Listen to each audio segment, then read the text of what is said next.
magkakaroon ako ng superpower, ang gusto ko superpower ay magkaroon ako ng teleportation power. Kasi unang-una, convenient siya, hindi ko na kailangan gumastos. Mas gusto ko siya over flight, kasi kung flight is obvious siya na lumilipad and mas mas nakaka-attract siya ng attention. So, teleportation talaga yung mas gusto ko.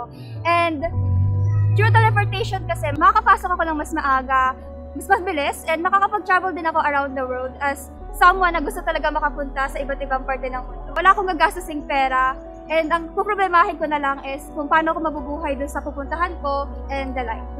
Parang yung bida po sa One Punch Man na anime, yung si Saitama po.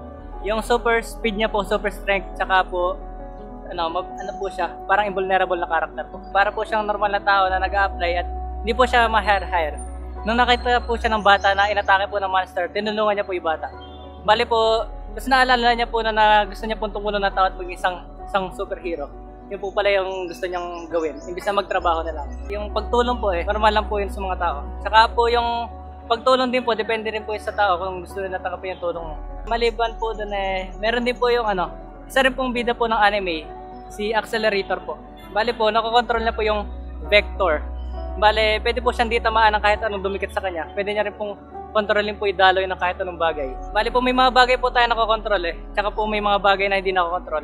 Yung mga nakokontrol po natin ng mga sitwasyon, yun po yung dapat nating dapat gawin. Yung mga hindi po natin nakokontrol, dapat po nating hindi ganun po nating pag-isipan. Example po, yung may problema po tayo, hindi natin siya kontrolado.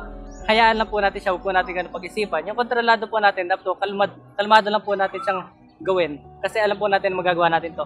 Bigyan ako ng power na maging matibay yung katawan ko para patuloy kong magampanan yung bilang ina sa mga anak.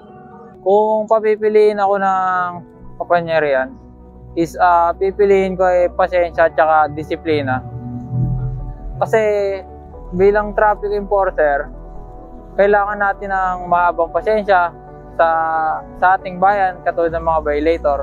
Hindi naman kasi tayo pwede na mangibabaw kapag once na nanghuli tayo, kailangan natin magmatas. Hindi naman dapat ganun. Kapangyarihan pong makapagpasaya ng tao. Kasi po, sa kasalukuyan ngayon sa Pinas, sa atin, is maraming may depression, maraming may problema sa pamilya, kahit saan. Kahit ganung kapangyarihan lang.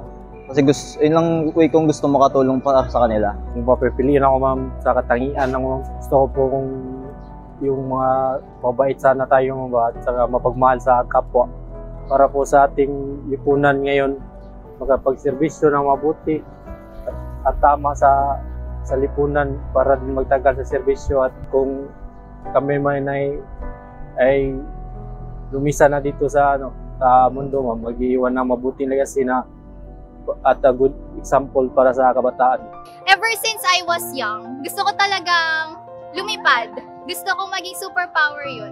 Siguro kasi gusto kong ma-feel kung paano maging malaya, paano ko magagawa lahat ng gusto ko. So parang to be able to fly, okay, ma-feel natin yon sa sarili natin na malaya tayo, parang nagiging malaya tayo.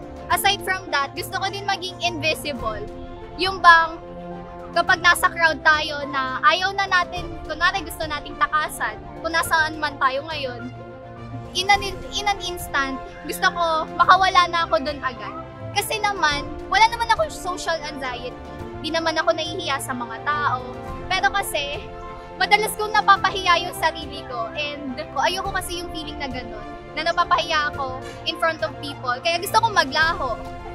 After maglaho, pwede, lumipad din, ganon. Kasama na din yung pagte-teleport. So, ayun po, magkakaroon ako ng superpowers. Kung papipiliin ako ng kapangyarihan, ay mas pipiliin ko yung magiging giver sa kapwa. Kasi simulat sa pool, nung bata pa ako hanggang ngayon, umidad na ako, nakaugalian ko na kumbaga. Sa pag-edad ko ngayon, ipapatuloy ko yung mga nakasanayan ko kasi maraming tao. Hindi kagaya natin na maganda yung buhay, nakakatulog sa higaan na maganda, nakakakain sa 3 beses. Yung iba dyan, hindi pa nakain, minsan 1 beses sa isang araw lang kumakain. Kaya ayun yun, yung kumbaga power na pipiliin ko magiging giver sa mga tao na walang-wala. Bibigyan sila ng pag-asa kumbaga para malaman nila kung anong kahulugan ng buhay.